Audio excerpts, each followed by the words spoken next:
안녕, 안녕.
네, 여러분, 3시가 됐는데요.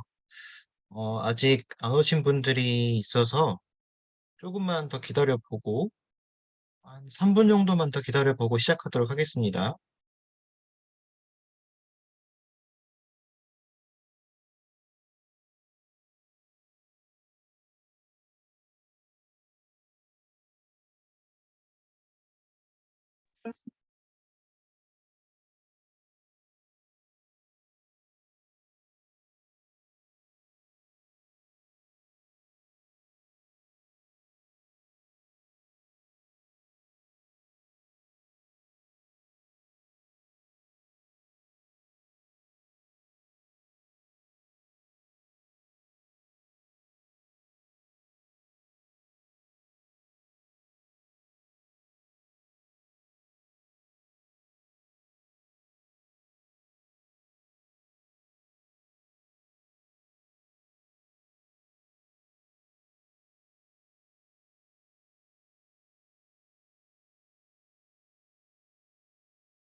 네, 3시 3분이 되었고요. 네, 일단은 아직 안 오신 분들이 있는 것 같은데, 일단은 시작을 해보도록 하겠습니다.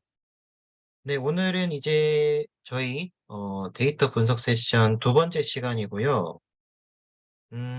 이제 아직 빅콘테스트 쪽에서 공지가 따로 올라온 건 없어요. 그래서 이제 공지가 올라오는 대로 여러분들께 이제 뭐 대회 문제라던가 그런 게 올라오는 대로 여러분들께 알려드릴 예정이고요.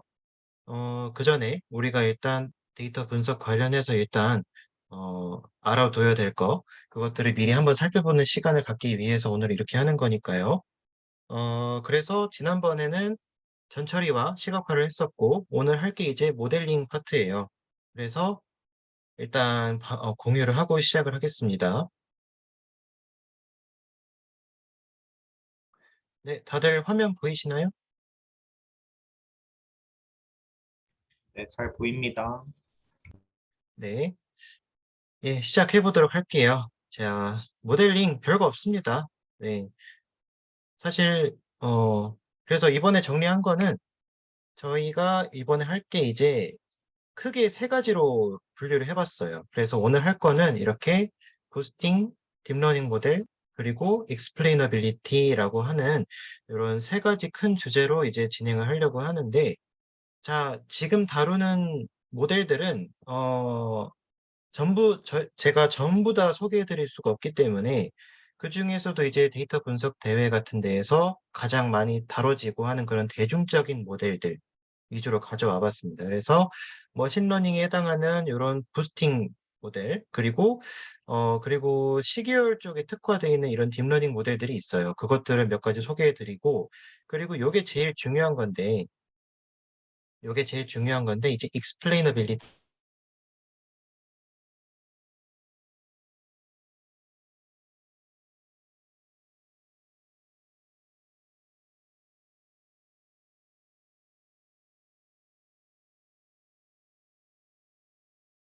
저만 멈춰 있나요?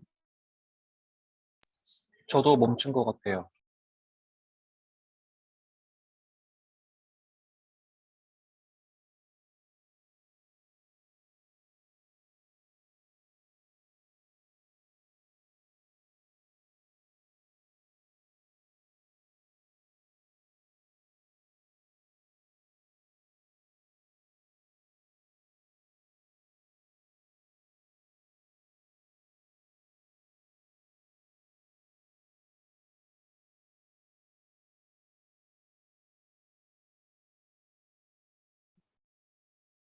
어, 튕겼나요? 튕겼었어요. 아, 네, 죄송합니다. 어, 어디서부터 튕겼었죠? 음, explainability가 제일 중요하다라고 말하다가 끊겼습니다. 아, 네네, 알겠습니다. 죄송합니다. 다시 공유를 해볼게요. 음,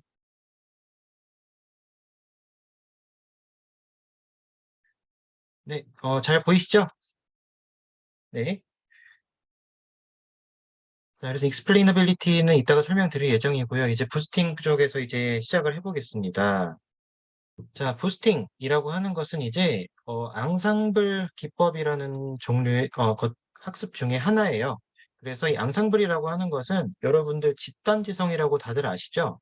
그래서 일반 군중 뭐 100명의 의견을 갖다가 합친 의견이 뭐 전문가 한 명의 의견보다 나을 때도 있다.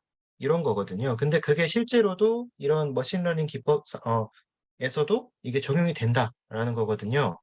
그래서 요것들은 이제 어떤 약한 그런 성능이 별로 좋지 않은 그런 위크 러너가 있으면은 얘네가 내놓는 각각의 아웃풋이 합쳐져서 좀 더 나은 성능을 내는 그런 스트롱한 러너로 될 수 있다라는 거예요.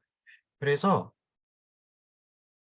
자, 어, 앙상블에도 여러 가지 종류가 있는데 그 중에서도 이제 주로 다뤄지는 것도 이제 배깅이랑 부스팅이에요. 그래서 배깅은 이제 아까 봤듯이 여러 가지 모델들이 있으면 그 각각의 아웃풋들을 갖다가 합치는 거예요. 패럴렐한 구조로 되어 있는 거죠. 근데 부스팅의 경우에는 순차적으로 이루어집니다. 시퀀셜한 방향으로 이루어져서 모델 하나에 대해서 아웃풋을 내놓고 거기서 아쉬운 점이 있었으면 수정해서 다음 모델에 넣고 이런 식으로 점진적으로 모델을 개선시켜 나가는 거예요. 그래서 오늘 다뤄볼 건 이 부스팅에 해당하는 것이고, 그리고 백인과 부스팅에서 주로 다뤄지는 모델들이 바로 이제 트리 모델이라는 것들이에요. 다른 모델들도 또 다양해요. SVM도 있고, 뭐, 나이오베이즈도 있고, 다양한 모델들이 있는데, 주로 데이터 분석 대회에서 성능을 높게 나타내는 그런 모델들은, 트리 모델 기반으로 하는 이런 배깅과 부스팅 모델이 된다고 합니다. 그래서, 이렇게 보시면은, 여러분 세 번째 그림은 그래도 한 번씩은 보셨을 거예요. 이게 바로 이 트리 모델이라는 건데, 이제 디시전 트리라고도 하죠. 그래서 맨 위에서부터 시작해서 가지를 내리기 시작하는 거예요. 그래서 여기 보시면 x1이 p1이라는 값을 기준으로 쪼개지는 걸 확인할 수 있어요. 이 두 번째 그림 보시면 이렇게 선이 하나 그어지는 거 보이시죠? 그래서 이렇게 데이터가 스플릿 되는 거예요. 마찬가지로 그 밑에 깊이에서도 이게 기준선을 따라서 데이터들이 스플릿되고 있는 걸 확인할 수 있습니다. 이런 식으로 분류하거나 그리고 어떤 것도 할 수 있냐면 회귀 문제까지도 이 모델이 도입이 될 수 있어요. 만약에 지금 방금 보여드렸던 거는 트리 모델이 갔다가 이렇게 두 가지로 갈래길로 계속 쪼개졌잖아요. 그러면은 만약에 이 깊이를 최대로 밑으로 내렸으면 어떻게 될까요? 결국에는 최종적으로는 모든 데이터들이 하나씩 하나씩 이렇게 노드에 해당하겠죠. 그거는 바로 1대1 대응에 해당하는 그런 회귀 문제와 동치가 되겠죠. 그래서 이런 클래시피케이션, 분류 문제에 도입할 수 있는 이런 트리 모델은 회귀 문제에도 도입할 수 있게 돼요.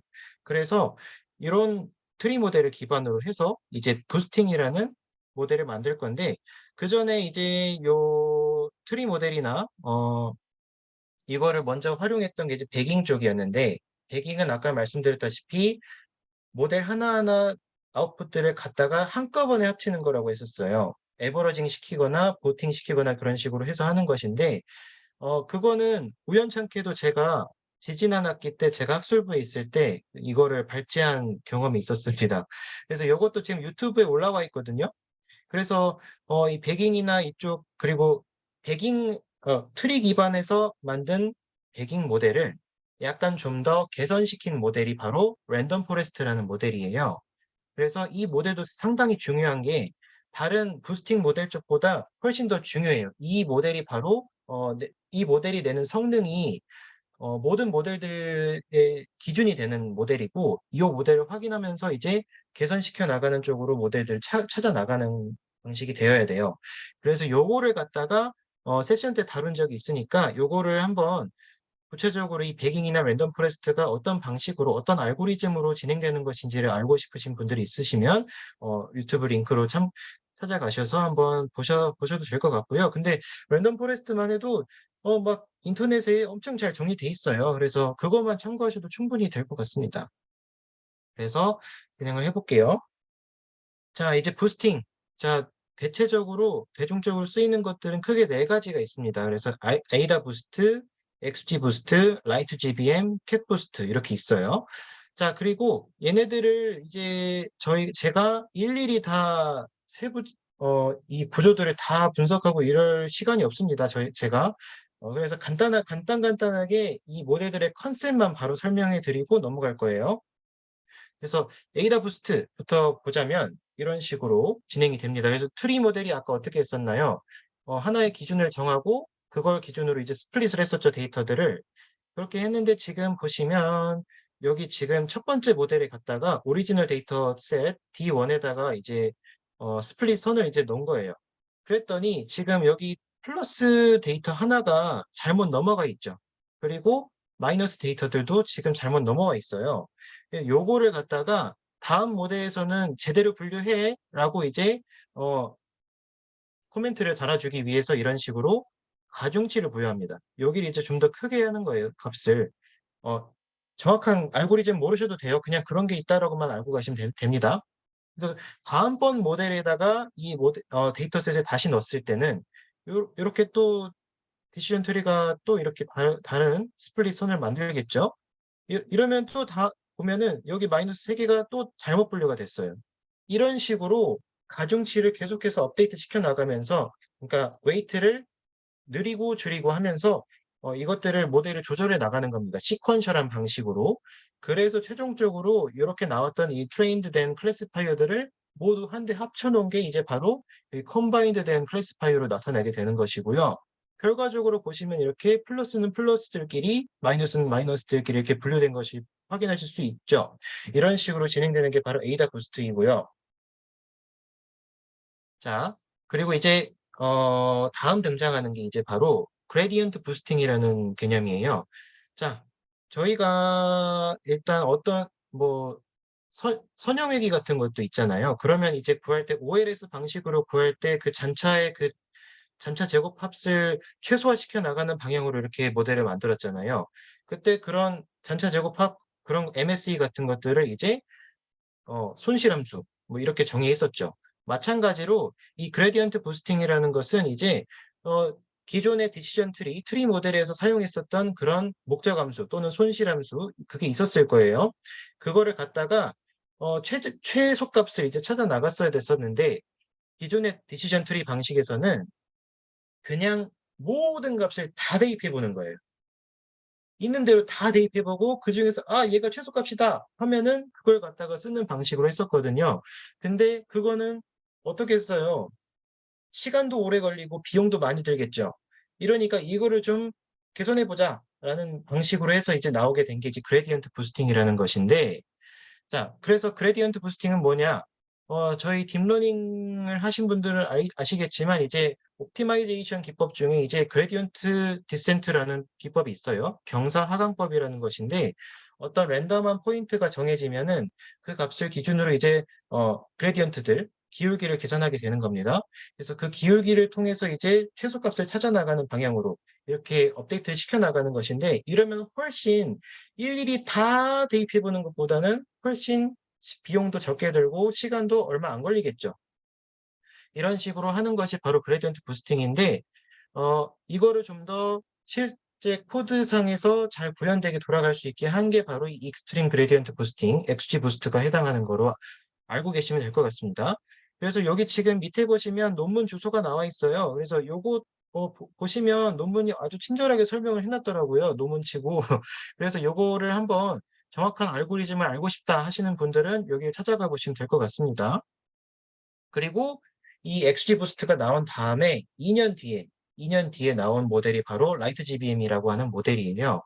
얘도 이제 마찬가지로 그레디언트 부스팅의 하나의 일종이고요. XG 부스트의 개량형이라고 보시면 됩니다. 그래서 보시면 여기 지금 차이가 보이시죠?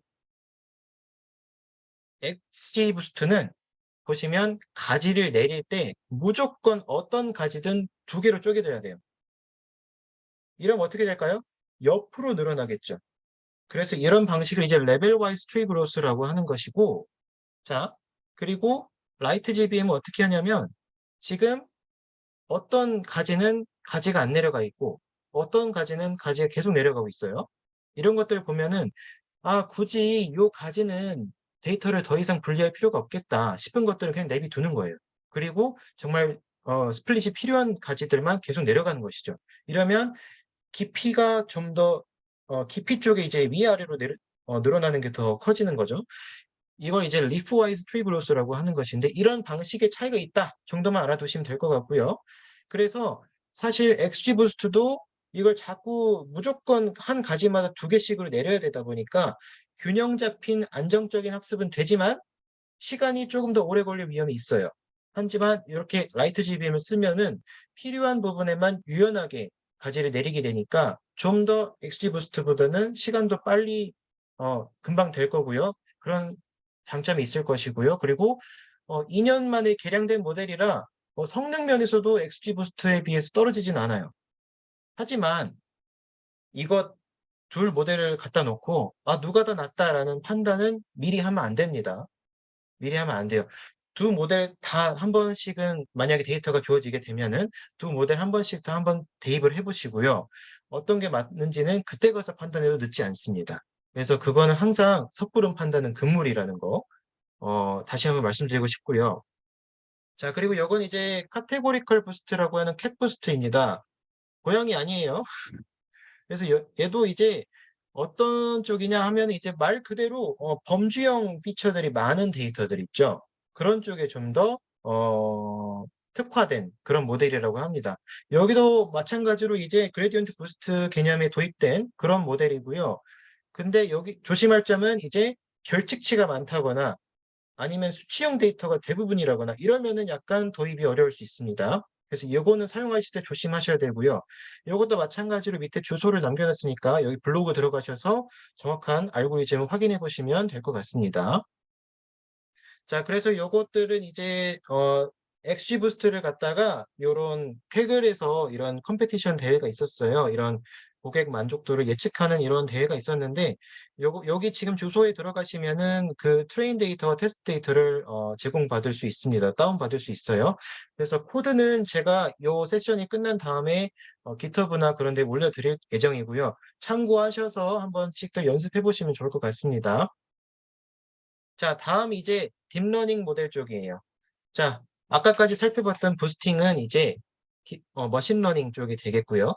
딥러닝 쪽은 이제 약간 일단 인풋과 아웃풋 X와 Y들은 있는데 내가 얘네들을 갖다가 물론 이제 X와 Y라는 게 있으면은 얘네들이 아무런 관련이 없는 경우를 제외하고는 어떠한 관계식이 있겠죠. 관계식이 있을 텐데 우린 그걸 알고 싶은데 얘네들 값은 주어져 있는데 괜찮은 모델을 못 찾겠어요. 이럴 때 쓰는 게 바로 이제 딥러닝이 되는 겁니다. 그래서 보시면 저는 일단은 여기에서 지금 여러분들 가운데에서는 딥러닝을 아예 모르시는 분들도 있을 것 같아서 최대한 그분들에 맞춰서 지금 설명을 드리는 거예요. 이 점 좀 감안해 주시고요. 그래서 수식이나 뭐 백프로파게이션 그런 개념들 하나도 안 나옵니다. 그 점 좀 예, 양해 부탁드릴게요.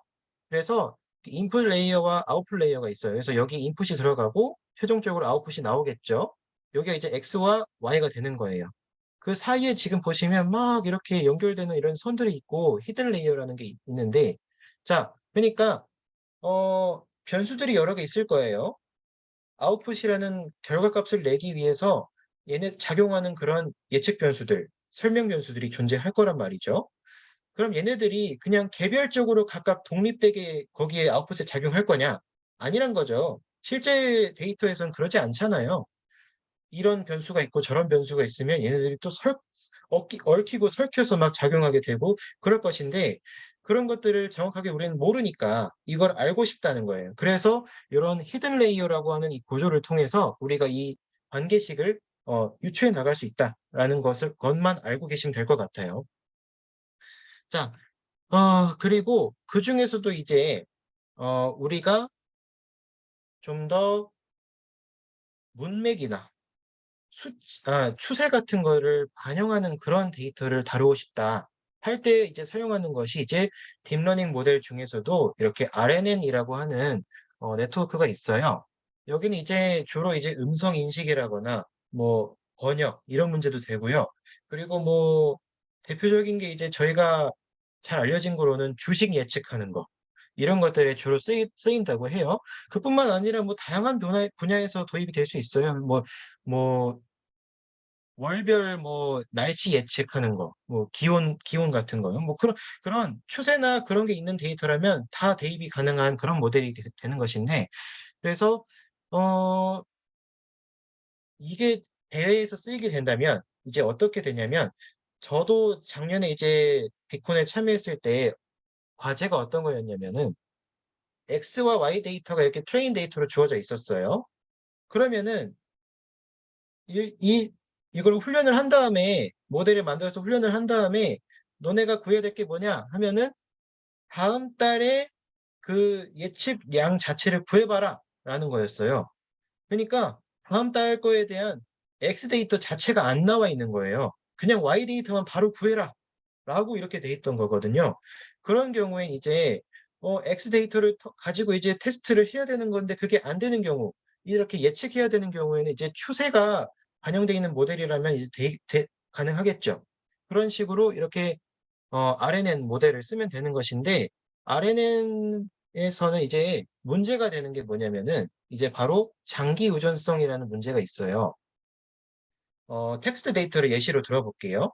만약에 I am 베이지안이라고 하는 문장이 있다고 해봅시다.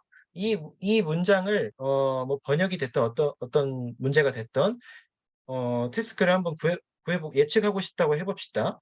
그러면은 I라는 단어가 주어졌을 때 M이라고 하는 다음 글자가 단어가 나오는 데는 나름 그 두 단어 사이에 연관성이 있으니까 모델을 잘 돌리면 금방 나올 거예요. 근데 그 다음에 나오는 베이지안이라고 하는 단어는 쉽사리 얘네 둘과 연결되기는 힘들어 보이죠.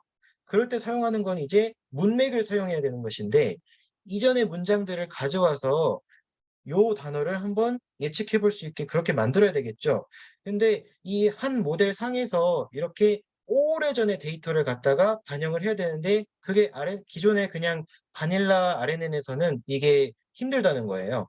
그래서 요거를 해결한 것이 바로 잘 알려진 이런 LSTM이라는 모델입니다. 그리고 이어질 GRU라는 모델이 되겠고요. 그래서 LSTM을 보시면 이런 구조들 안 봐요. 저희 지금 안 볼 거예요. 대신에 지금 위에 보시면 이 모델상에서 가장 위쪽에 있는 이 가로선 보이시죠? 이 가로선. 이 가로선이 이제 바로 셀 스테이트라는 부분인데 여기 이제 하는 역할이 뭐냐면 이제 중요하지 않은 정보들은 버려요. 과감하게 버리고 새로 추가할 거나 중요한 정보들, 남겨놔야 될 정보들 그거는 여기 셀 스테이트에 보관을 하는 겁니다. 이렇게 하면서 오래전 데이터들 중에서도 중요한 거는 챙겨놓고 새롭게 추가된 정보들 중에서도 중요한 것들은 같이 간직하면서 이런 식으로 모델을 돌리다 보면은 번역 문제나 아니면 저희가 뭐 다루게 될 수도 있는 그런 추세 데이터들, 그런 문제들, 그런 것들도 충분히 이 LSTM 모델로 해결할 수 있다라는 거 알아두시면 될 것 같고요. 요거를 살짝 좀 더 개량한 모델이 바로 GRU인데 보시면 바로 아실 수 있어요. 딱 봐도 모델 구조가 간단해 보이죠? 조금 더 간단해졌죠?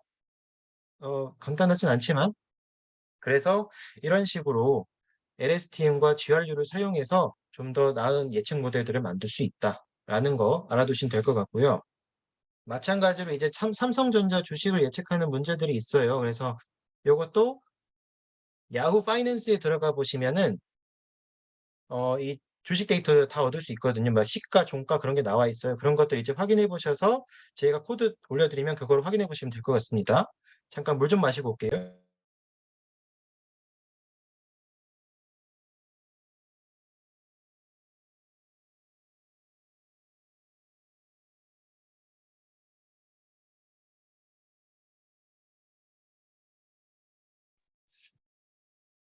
죄송합니다.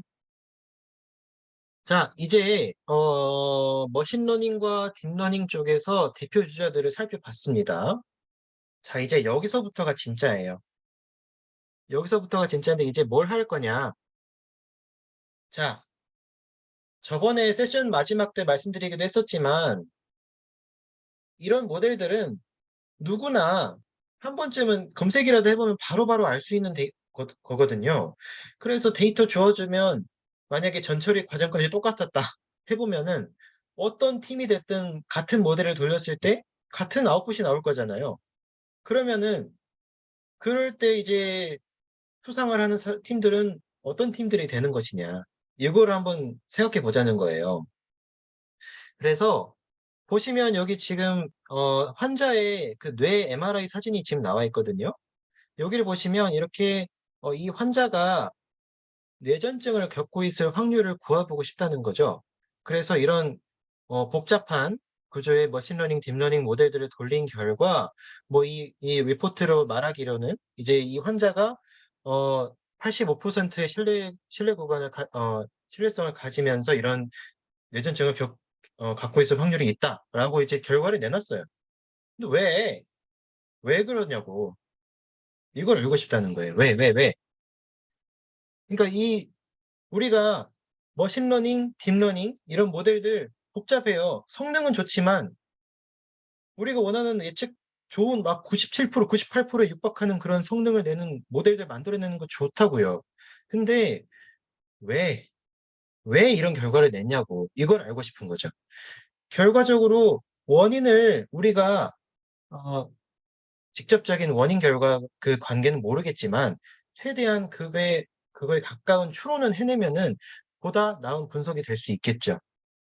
그래서 이걸 알고 싶어서 지금 하려는 게 바로 explainability, 설명 가능성을 키울 수 있는 그런 알고리즘을 한번 살펴보자라는 겁니다.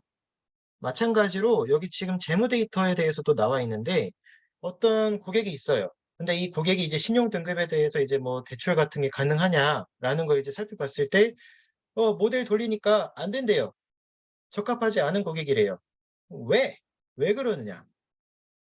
물론 이 고객이 뭐 신용불량자여서 안 될 수도 있는 것이고 뭐 다른 원인이 있어서 안 될 수도 있잖아요. 근데 어 그냥 단순히 이 결과만 가지고 안 돼 해가지고 요렇게 되면은 문제가 생길 수 있겠죠. 이런 것들을 좀 미리 살펴보자. 이 모델들을 우리가 저 안을 다 들여볼 수는 없겠지만 최소한으로 우리가 그 모델 안에서 끄집어낼 수 있는 정보들은 끄집어내보자. 이겁니다. 자, 그래서 처음 등장하는 게 이제 피처 임포턴스라는 개념이에요. 그래서 여기 보시면 이제 요게 이제 당뇨병 환자들에 대해서 작용할 수 있는 그런 어 유효한 팩터들을 한번 분석해 본 것인데, 제일 큰 이 모델 안에서 제일 크게 작용한 것이 이제 에이지, 나이라는 변수가 작용한 것이죠. 그러니까 아무래도 다른 환경적 요인이 없다고 쳤을 때 이런 노화 같은 개념이 가장 그 당뇨병의 큰 요인으로 작용한 것 같다라는 걸 이제 확인할 수 있는 것이죠.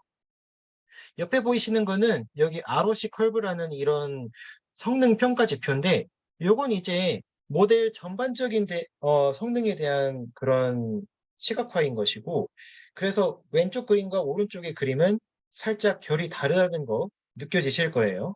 그래서 오른쪽은 바로 약간 좀 더 거시적인 관점에서 바라보는 것이고, 우리가 지금 해보려고 하는 거는 바로 약간 좀 더 미시적인 관점에서 보려는 거죠. 이 모델 안에서 적용하는 이 변수들 사이의 그런 영향력, 이펙트가 얼마나 되냐, 이거를 알고 싶은 거예요. 그래서 이거를 피처 임포턴스로 확인할 수 있습니다. 그래서 아까 살펴봤던 우리 XG 부스트나 라이트 GBM 있었죠? 거기서 이제 하는 이런 클래시피케이션 문제나 프리딕션 문제들, 그런 데서 우리가 각자 이제 트리 모델들을 막 모델마다 돌릴 거 아니에요. 거기서 이제 합친 결과 가장 크게 작용할 수 있을 것 같은 그런 유효한 팩터들을 한번 이렇게 계산한 것들, 이게 피처 임포턴스라고 알아두시면 좋을 것 같습니다. 자, 다음 소개해 드릴 건 이제 PDP라고 하는 이 Partial Dependence Plots라는 것인데, 자, 각설하고 바로 예시로 보여드릴게요. 여기 보시면은 이 글루코스라고 하는 이 성분이 당뇨병 환자에게서 얼마만큼의 영향을 미치느냐, 이걸 보니까 지금 보시면 여기 80이라고 하는 수치가 있어요. 여기 기준만 안 넘으면은 정상으로 판단이 되는데, 자, 80이 넘어서는 순간 어떻게 되죠? 갑자기 영향력이 증가하기 시작합니다. 그래서 이런 수치 데이터를 확인하면서, 글루코스가 80을 넘어서는 환자들의 어, 80을 넘어서는 사람들은 이런 당뇨병에 있어서 위험성으로 이렇게 원인이 될 수 있겠구나라는 거를 잠재적으로 확인할 수 있게 되는 것이죠. 자, 그리고 이런 식으로 PDP도 이제 PDP 박스라고 하는 모듈을 이제 임포트 해와 가지고 다양한 시각화 방식으로 나타낼 수 있는 것인데, 이런 식으로 변수가 두 개가 있으면 지금 글루코스와 BMI를 갖다가 등고선 방식으로도 이렇게 예측을 한 거예요. 보면 이렇게 노란색으로 갈수록 이게 발병률이 높아지는 것이거든요. 그러니까 당뇨병의 원인이 될 수 있는 확률이 높아지는 것인데, 그래서 이런 식으로 둘 다 값이 높아질수록 이렇게 작용한다라는 거, 양의 방향으로 작용한다라는 거 확인하실 수 있고요. 그리고 마찬가지로 지금 여기 헤모글로빈이랑 세럼, 여기가 이제 크레아티닌이라고 하는 성분이 이렇게 작용을 하게 되면은 이것도 분석이 가능한데, 여기 보시면 가로축에서 이렇게 아래서부터 위로 이렇게 늘어나는 이 간격이 여기는 좁고, 여기는 왼쪽에서 오른쪽 양옆의 간격이 넓은 것을 확인할 수 있는데, 그렇다는 것은 요 세럼 크레아티닌 쪽이 좀 더 헤모글로빈 쪽보다는 좀 더 영향을 세게 받는다. 그러니까 영향력이 좀 급증한다. 이런 식으로 판단할 수 있겠죠.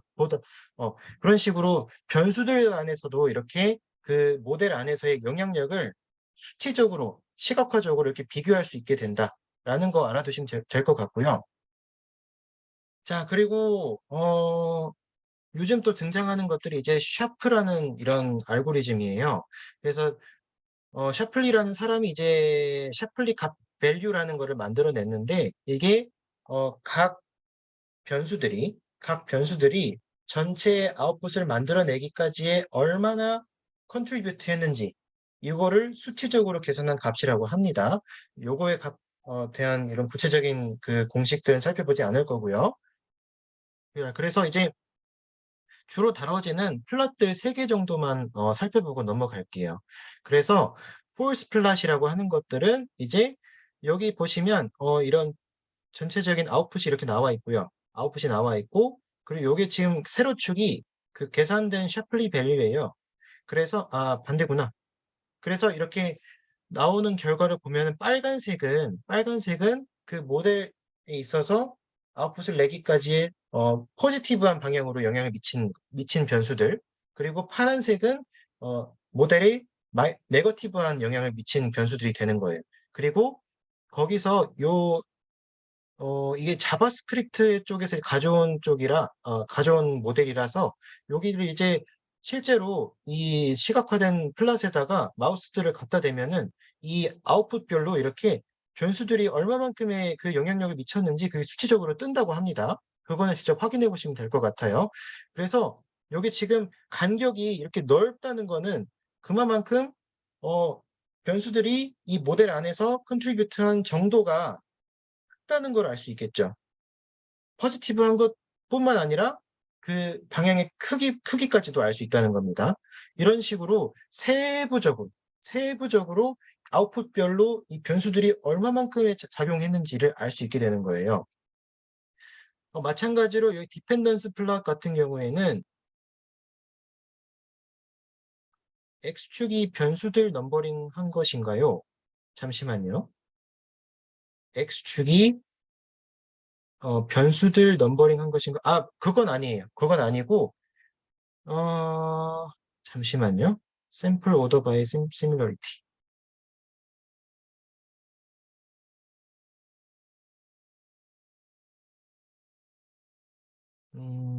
변수들을 넘버링한 건 아니고요. 지금 보면은 샘플별로 지금 자, 우리가 옵서베이션들이 있을 거예요. X값, Y값 각각 N개의 옵서베이션들이 있다고 해보면은 그 N 옵서베이션들마다 각각의 인풋과 아웃풋들이 존재하겠죠. 그래서 그 샘플들별로 이제 아웃풋들이 이렇게 진행되는 것이고 그것들을 이제 순서대로 나열한 것입니다. 그래서 그거에 따라서 이제 이렇게 결과가 나타난다라고 알고 계시면 될 것 같아요. 자, 그리고 다음에 이제 디펜던스 플랫 같은 경우에는 이제 변수 하나가 전체 예측에 얼마나 영향력을 가지는지를 보고 싶은 거예요.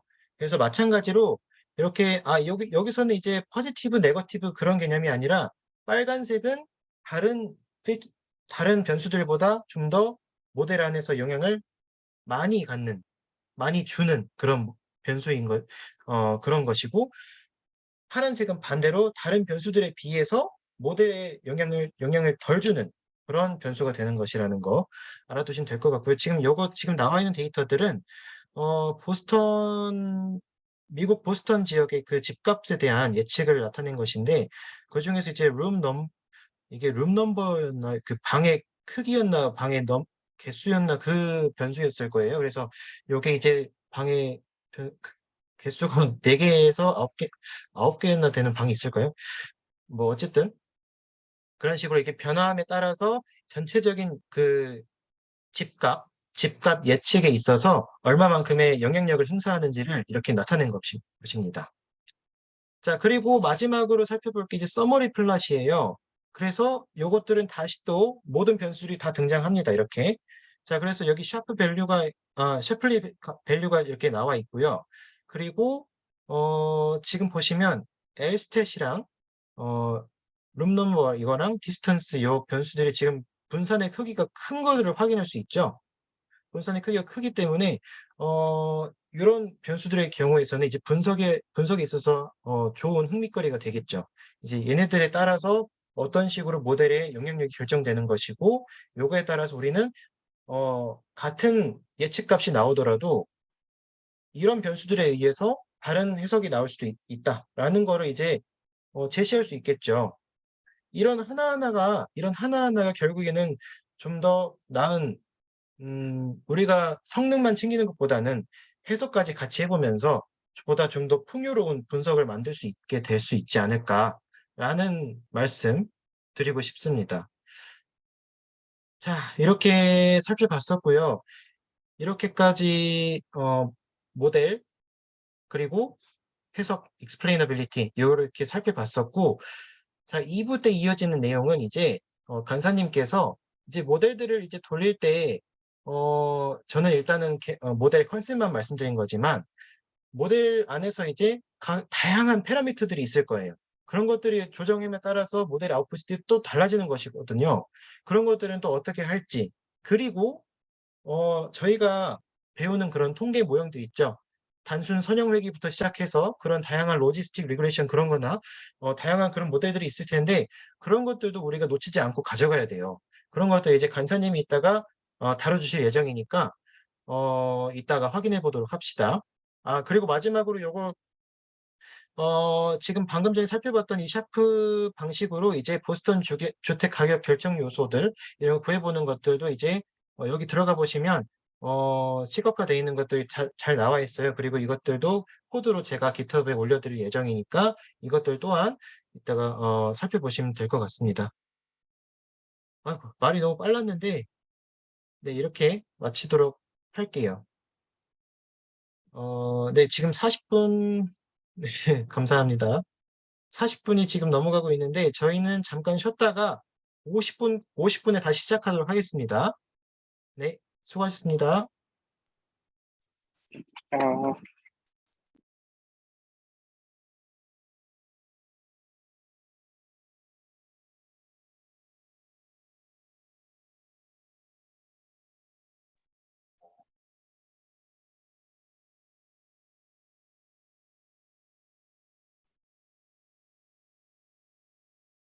흥민아, 들리니?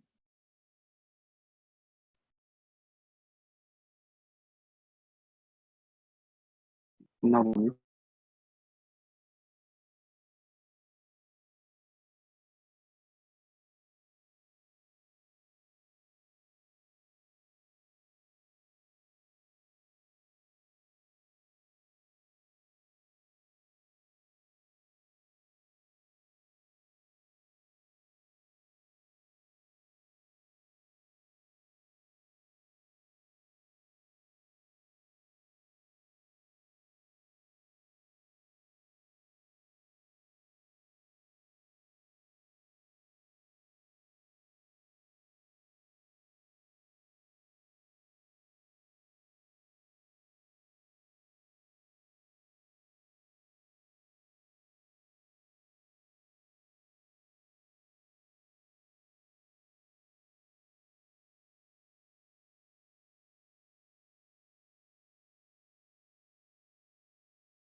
네, 여러분 50분이 되었습니다. 제가 뭐 준비해 본다고 했었는데, 예, 제가 그래도 학회장, 학회장이란 직책을 핑계로 발제를 한 번도 안 해가지고 양심이 좀 찔리는 게 있어서 이번에 준비해 봤었는데, 오랜만에 발표하니까 이게 제 말이 잘 안 나오네요. 예, 아무튼 예, 양해 부탁드리겠고요. 네, 2부는 이제 간사님께서 이제 진행해 주실 예정입니다. 그래서 간사님 준비되셨으면 바로 진행해 주시면 되겠습니다. 네, 알겠습니다.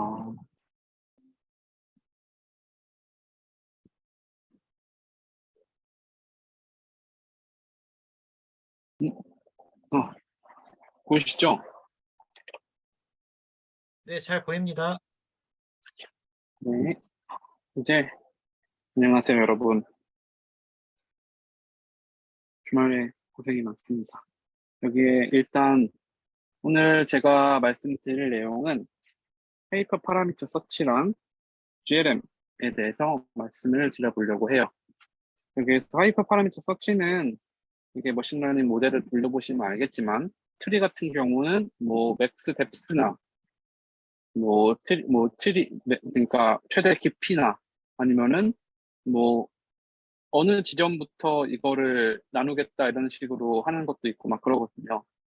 그러니까 이게 몇 퍼센트 이게 몇 퍼센트 기준으로 이게 섞여 있어야지 이게 나누냐 이런 것도 있고 막 그래요. 그래가지고 만약에 그런 것들을 저희가 이건 하이퍼 파라미터라고 저희가 알고 있는 파라미터랑은 좀 다른 게 하이퍼 파라미터는 뭔가 뭐 MLE 같이 구하는 기준이 있는 게 아니라 얘 같은 경우는 그냥 사람이 의미적으로 지정을 해주는 거예요. 하이퍼 파라미터 같은 경우는. 그렇기 때문에 이거를 적절히 구해야만 저희가 더 좋은 스코어를 얻을 수가 있습니다.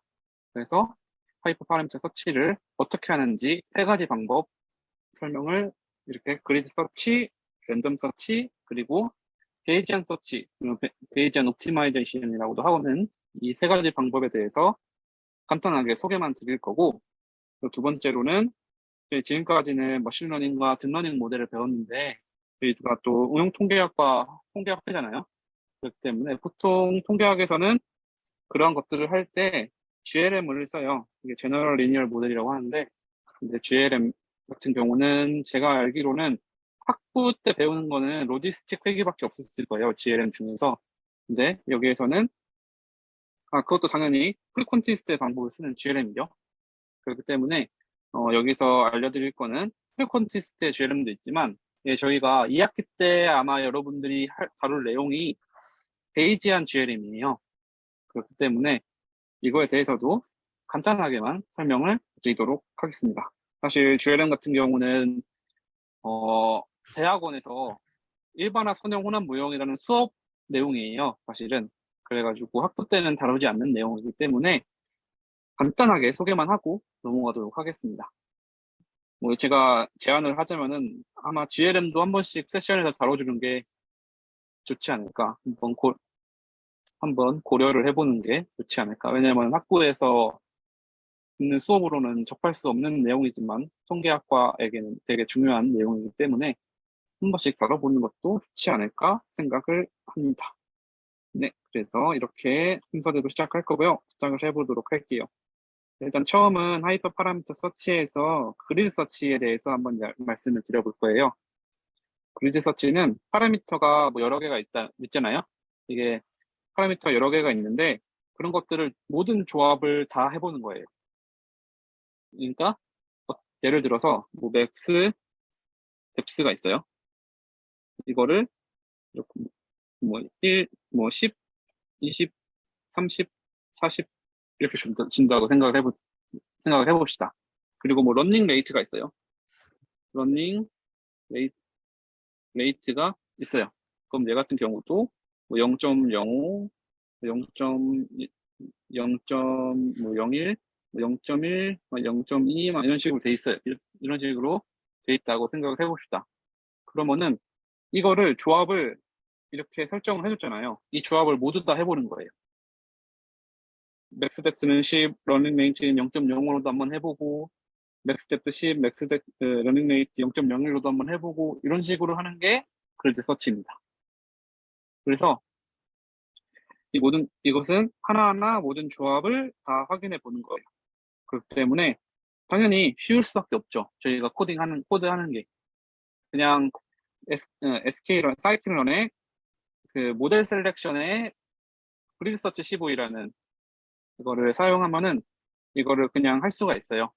그래서 쉽고 그리고 저희가 나눠준 조합들을 확인해 볼 수 있기 때문에 어떻게 하든 결과가 똑같이 나옵니다. 그러겠죠? 왜냐면은 하나하나 다 하는 거기 때문에 랜덤성이 없어요. 그래가지고 그런 게 있고, 하지만 단점은 당연히 모든 조합을 다 해봐야 되기 때문에 시간이 무지하게 오래 걸립니다. 지금은 2개라서 그래도 4 곱하기 4니까 16개까지밖에 안 나오지만 이게 만약에 한 번 얘를 돌리는데 한 30분씩 돌아가야 되는 머신러닝 모델이에요. 근데 이거를 맥스 뎁스도 있고 뭐 러닝 레이트도 있고 뭐 다른 파라미터 해가지고 5개 하이퍼 파라미터를 한 개당 5개씩 준다고 생각해 보세요. 그러면은 시간이 되게 오래 걸립니다. 그렇기 때문에 그리드 서치는 사실은 잘 추천은 드리지 않는 방법 중에 하나예요. 그렇다면 여기에서 할 수 있는 또 그리드 서치의 단점이 또 하나 있는데 그거는 이따가 랜덤 서치랑 비교할 때 또 말씀드리도록 할게요. 다음 저희가 해볼 거는 랜덤 서치입니다. 랜덤 서치는 랜덤한 조합을 넣어서 성능을 확인해 보는 거예요. 그래서 아까 전에는 여기에 하나하나 디스크리트하게 줬었죠. 하나하나 디스크리트하게 줬었어요. 근데 랜덤 서치 같은 경우는 예를 들어서 뭐 X가 있다. 그러면은 뭐 1부터 뭐 10까지 보겠다. 이렇게 할 수도 있고, 그리고 러닝 레이트도 있다고 치면은 얘는 뭐 0.1부터 뭐 2까지 보겠다. 이런 식으로 할 수가 있어요. 그렇기 때문에 얘 같은 경우는 여기에서 랜덤한 조합을 저희가 넣어보는 거죠. 랜덤하게 선택을 해가지고 하나씩 넣어보는 거예요. 이것도 사실 얘랑 그리드 서치랑 방식 자체는 비슷해요. 근데 그리드 서치는 정해진 틀 안에서 모든 조합을 다 확인해 보는 거고, 랜덤 서치는 여기에서 랜덤하게 하나하나씩 골라가지고 넣어서 성능을 비교해 보는 거예요. 일단 당연히 쉽고 그리드 서치보다는 더 효율적입니다. 그리고 단점이 있는데, 단점은 아무래도 랜덤하게 찾는 거잖아요. 그렇기 때문에 돌릴 때마다 성능이 달라질 수가 있습니다. 그리고 아까 말한 것처럼 결국에는 이 조합을 넣어서 스코어를 구한 다음에 그 스코어끼리 비교를 하는 거예요. 그래서 얘도 그렇게 시간이 빨리 걸리지 않습니다. 얘도 결국에는 일단 하나하나 비교해 보는 거예요. 선택하는 게 랜덤한 뿐이지. 그렇기 때문에 이것도 단점이 될 수가 있겠습니다. 사용법은 위에 똑같이 SK런의 모델 셀렉션일 거예요. 아마 거기에 랜더마이즈드 서치 CV 이것을 사용해 주시면 됩니다. 자세한 내용은 저보다 구글이 더 잘 알려줄 거예요. 그래서 그리드 서치와 랜덤 서치의 비교는 이 그림을 보시면 딱 이해가 쉬울 것 같아요. 그래서 저희 같은 경우는 그리드 서치 같은 경우는 여기에 이렇게 디스크리트하게 점을 주는 거예요. 격자가 되는 거죠. 그리드가 격자거든요. 격자 형태로 이렇게 줘서 이 조합 해보고 이 조합 해보고 이 조합 해보고 그러는 거예요. 그런 다음에 결국 여기 중에서 뭐 가장 보통 뭐 정확도 할 때 뭐 RMS 이런 걸로 하죠. 그런 게 제일 작은 모델 이런 걸로 하게 되는데 그런 거를 찾는 겁니다. 랜덤 터치 같은 경우는 여기처럼 이 구간에 하나 콕 찍어서 이걸로 해보고 콕 찍어서 이걸로 해보고 이런 식이에요. 이걸로 한번 해보고 얘로도 한번 해보고 얘로도 한번 해보고 이런 식이. 그렇기 때문에 그리드 서치의 단점이 뭘까요? 단점이 뭐냐면 이렇게 빈 공간이 생겨버리죠. 그리드에 들어가지 않는 부분에서 이렇게 최소값이 나올 수도 있는데 이 부분을 그리드 서치가 이 중간값에 있는 걸 못 찾으니까 이런 게 단점이 생겨버리겠죠.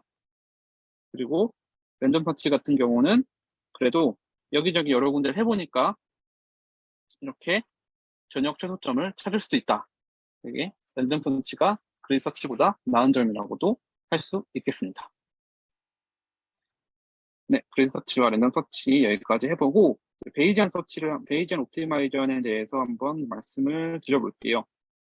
여기에서는 뭐냐면 베이지안은 결국에는 어떠한 파라미터, 그러니까 여기 하이퍼 파라미터 말고 어떠한 함수를 만들어주는 거예요. 그래서 여기 같은 경우는 여기에서 이 함수가 있겠죠. 그러니까 스코어의 함수가 있겠죠. 스코어를 만들어주는 함수가 있는데 랜덤 서치나 그리드 서치 같은 경우는 이 함수의 모양을 알고 싶은 게 아니라 그 함수의 값을 하나하나 비교하는 거죠. 이 높이를 비교하는 거예요. 그러겠죠? 근데 베이지 서치는 이 함수 자체를 찾는 게 목표입니다. 이 함수 자체를 찾는 게 목표예요. 당연히 함수를 찾으면은 그 함수에서 최소값을 찾을 수가 있겠죠. 이런 식으로 하는 겁니다. 그래서 리즈의 목적 함수 fx를 상정하여 그러니까 스코어에 대한 함수를 저희가 있다라고 생각을 하는 거예요. 그래서 그 함수의 최적해를 찾는 것을 목적으로 합니다. 그래서 왜 어떻게 이게 돌아가냐? 이거는 어려워요. 그래서 여러분들이 굳이 생각을 안 하셔도 될 것 같습니다. 자, 그래서 여기에서는 당연히 저희가 모든 이 조합을 넣어서 이게 뭐고 얘는 스코어가 어떻게 나오고 이렇게 하나하나씩 비교하는 방식이 아니에요. 얘는. 그렇기 때문에 그리드 서치나 랜덤 서치보다 조금 더 효율적입니다. 네. 그리고 아까 전에 말씀드린 것처럼 이렇게 여기 하나, 여기 하나, 여기 하나, 여기 하나 이렇게 해보는 게 아니에요. 이 그림을 그려보는 거기 때문에 네, 모든 값에서 한번 찾아볼 수가 있습니다. 얘 같은 경우는 그래서 어떻게 나오냐면 랜덤이나 그리드 서치 같은 경우는 뭐 1, 뭐 맥스덱스,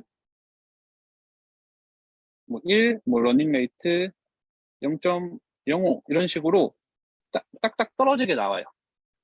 근데 베이지안 서치 같은 경우는 맥스 뎁스가 사실 정수가 나와야 되잖아요. 양의 정수만 나와야 되잖아요. 근데 베이지안 서치 같은 경우는 1.25 이런 식으로 나와요. 맥스 뎁스도.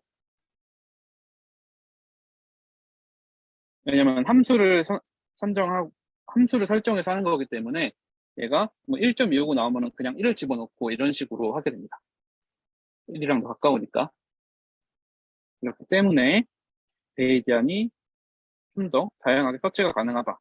하지만 당연하게도 코드가 좀 더 복잡합니다. 그리고 이 베이지안 리그레션을 해보면 알겠지만 이런 경우가 보통은 커널 펑션을 사용해서 만들어요. 커널 펑션을 사용해서 만드는데 그 어떤 커널을 사용하느냐에 따라서 이 값이 좀 달라집니다. 그렇기 때문에 그런 것도 단점이라고 할 수 있겠습니다. 커널 같은 경우는 아마 2학기 때 지겹게 할 거예요. 커널 같은 경우는. 그래서 조금 마음의 준비를 단단히 하셔야 될 것 같습니다. 자, 그래서 이것도 베이지 옵트 이 패키지에 베이지안 옵티마이션을 사용하면 돼요. 이것도 사용하시다 보면은 이게 구글을 검색하면은 이게 잘 나와 있어요. 그렇기 때문에 얘 같은 경우도 어떻게 사용하는지는 구글을 한번 검색해 보시면 될 것 같습니다. 한번 여러분들도 이거를 하면 알겠지만 제일 시간 많이 걸리는 게 이 하이퍼 파라미터 설치가 시간이 제일 오래 걸려요. 왜냐면은 저희 모델 하나 돌리는 것 같은 경우는 그냥 모델 한 번 돌리면 땡인데 얘 같은 경우는 최적화를 찾을 때까지 모델을 돌려야 되잖아요. 그렇기 때문에 아마 얘가 시간이 제일 많이 걸릴 건데 이러한 방법으로 할 수가 있다라는 것만 알아두시면 될 것 같습니다. 네, 그래서 일단 하이퍼 파라미터 서치는 일단 여기까지 설명을 드리고 다음으로는 GLM 한번 말씀을 드릴게요. GLM 같은 경우는 기본 형태가 이런 형태예요. 얘가 어떤 형태냐면 원래 저희가 회귀 분석을 배울 때는 이런 식으로 배웠죠. 이런 식으로 배웠었죠. 이게 기본적인 회귀식이잖아요. 그냥 얘를 여기에 집어넣는 건데 이 앞에 뭔가 식을 넣는 거, 뭔가 함수를 넣는 거예요. 함수를 넣는 건데 보통 이 예시가 저희가 이거는 다뤄봤었죠. 로지스틱 같은 경우는 0과 1 사이의 값이 나오게 하는 함수가 로지스틱이고 그리고 포화성 같은 경우는 카운트 데이터를 저희가 구하려고 할 때 만약에 그런 게 포화성으로 쓸 수 있는 게 그런 게 있을 수 있겠죠. 범죄율 이런 게 있을 수 있겠죠. 범죄 횟수 이런 거, 교통사고 횟수, 뭐 어린이 보호구역에서 일어나는 교통사고의 수 이런 걸 할 때는 포화성을 통하면은 구할 수가 있습니다. 사실 근데 포화성 같은 경우는 문제가 있어요. 포화성의 문제가 뭘까요? 뭐냐면은 포화성 같은 경우는 파라미터가 람다 하나죠. 평균도 람다고 분산도 람다예요. 이게 무슨 뜻이냐면 평균이 커지면 분산도 커진다는 뜻입니다. 그래서 이게 문제가 있어요. 이게 검색해 보시면 알겠지만 오버 디스퍼션이라는 문제가 있어요. 그러니까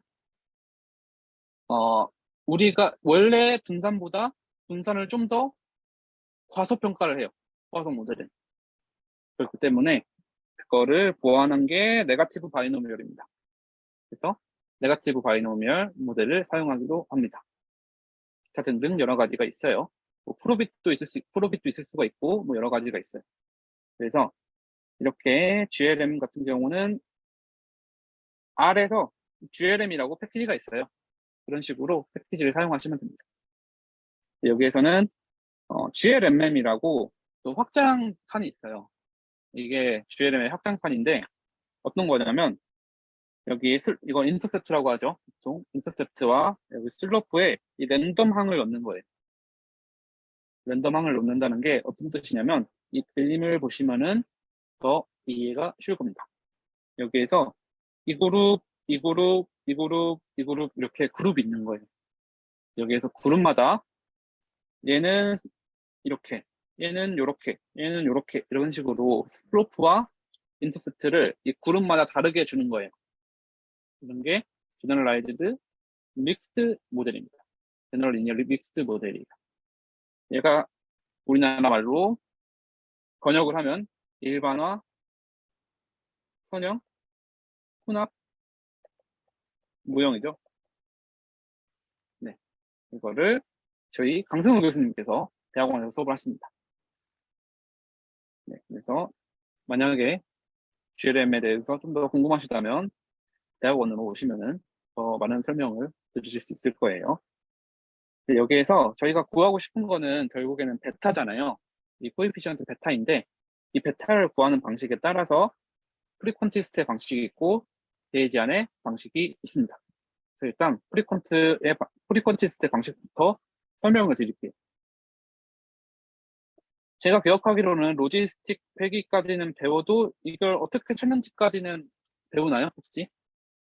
그냥 제가 기억하기로 데이터 마이닝 수업에서는 그냥 GLM 함수 쓰는 걸로 기억을 하고 있는데 뭐 어쨌든 어떻게 구하냐면은 일단 저희가 결국에 프리콘티스트들은 베타의 ML인 베타 햇을 구하는 게 목적이에요.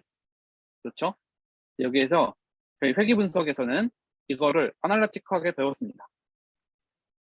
이 식으로 배웠었죠. 베타 같은 경우는. 근데 이게 GLM 같은 경우는 이 방식이 거의 안 돼요. 이걸로는 구할 수가 없어요. MLE를 저희가 손으로 계산해서 구할 수가 없어요. 그렇기 때문에 뉴메리컬한 방법으로 구합니다. 이 방법 중에는 뭐 여러분들이 많이 들어봤을 수도 있겠지만 뉴턴 랩슨 방식도 있고 뭐 이터레이티브 리웨이티드 리스트 스퀘어 방식도 있고 뭐 피셔 스코어링을 쓸 수도 있고 여러 가지 방식이 있어요. 그래서 이걸로 통해서 구하게 됩니다. 그러니까 우리는 쉽게 GLM 함수를 띡 써가지고 이 값을 구할 수가 있지만 이 우리들의 컴퓨터들이 이렇게 고생을 많이 하고 있다 정도만 아시면 될 것 같습니다. 네, 그래서 다음에는 베이지안 마지막 내용이에요. 베이지안에서 GLM을 할 때는 어떻게 하냐라는 것을 알려드리도록 할게요. 여기에서는 저희가 구할 때 베이지안 같은 경우는 항상 파라미터를 이런 식으로 둬서 구하게 되죠. 자,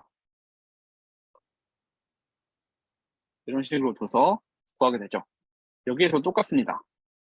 베타와 저희가 GLM 구할 때 보통 오창을 넣죠. 오창은 노멀 모델로 가정을 하잖아요. 0, 시그마 제곱이라는 노멀 모델로 가정을 해요.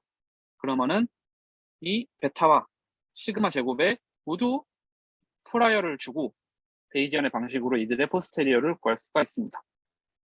이게 아마 저희 응장 베이지에서 쓰는 책인 그 크루스케 책 두잉 베이지안 아나리시스 책에 있는 걸 그대로 가져온 거예요. 그래서 여기 있는 것처럼 얘도 베타 제로도 노멀이고 베타 원도 노멀이면 당연히 얘 같은 경우는 멀티 노미널 디스트리뷰션을 따르게 되겠죠. 그래서 베타 같은 경우는 멀티 노미널이 아니야. 멀티 베리어트 노멀 디스트리뷰션을 가정을 하고 시그마 제곱은 전에 말씀드렸었죠. 저번 세션 때 말씀드렸을 거예요. 인버스 카이 스퀘어나 인버스 감마 똑같은 말이에요. 거의 인버스 카이 스퀘어나 인버스 감마나 그냥 파라메트리자이제이션을 한 거기 때문에 얘 같은 경우는 인버스 감마 디스트리뷰션을 사용해서 이렇게 조합을 해가지고 결국에는 우리가 구하고 싶은 값을 구한다. y 값을 구한다 라고 생각을 해주시면 될 것 같습니다. 이 내용을 2학기 세션 때 이 내용을 아마 중점적으로 배울 거예요. 아마 메인이 될 것 같은데 사실 이거는 굉장히 어려운 내용입니다. 어느 내용이냐면 지금 모식도를 한번 그려볼게요. 학부 베이지가 있어요. 학부 베이지가 있죠. 응장 베이지 들어보신 분들은 아실 거예요. 학부 베이지 수준이 있고 이제 또 대학원 베이지가 또 있어요. 이건 진익근 교수님이 하시는데 대학원 베이지가 또 있어요. 그 다음에 대학원 고급 베이지 방법론이 또 있습니다. 네. 자, 이제 우리가 배울 거는 이 세 개 중 2학기 때 저희가 할 내용은 이 세 개 중에 어딜까요? 바로 여기에요. 고급 베이지 내용이에요. 그렇기 때문에 지금 여러분들 이번 주 세션도 굉장히 이해하기 어려웠을 거예요. 그쵸? 근데 이거는 여기입니다. 여기에요. 그렇기 때문에 여러분들 각오를 단단히 하셔야 될 것 같습니다. 그래서 여기까지 하시면은 아마 베이지 마스터가 될 수 있지 않을까. 여러분들을 대학원에 불러도 전혀 손색이 없는 그런 학생이 되지 않을까 생각합니다.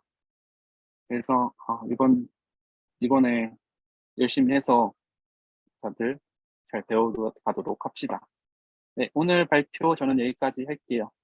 다들 들어주시느라 수고 많으셨습니다.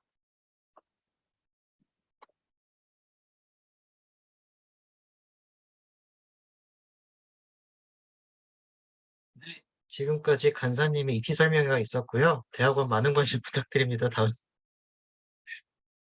네. 네, 이렇게 오늘 모델링 파트까지 해서 이렇게 데이터 분석 세션이 마무리가 됐어요.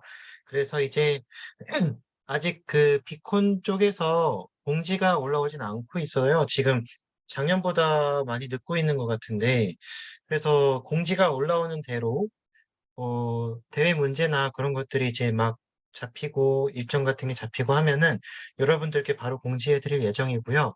그리고 주제들이 여러 개가 있습니다. 그래서 선호하시는 주제들을 먼저 수요 조사를 받고 이제 그다음에 이제 인원수가 약간 안 맞는다 하면은 좀 조정이 일어날 수 있습니다.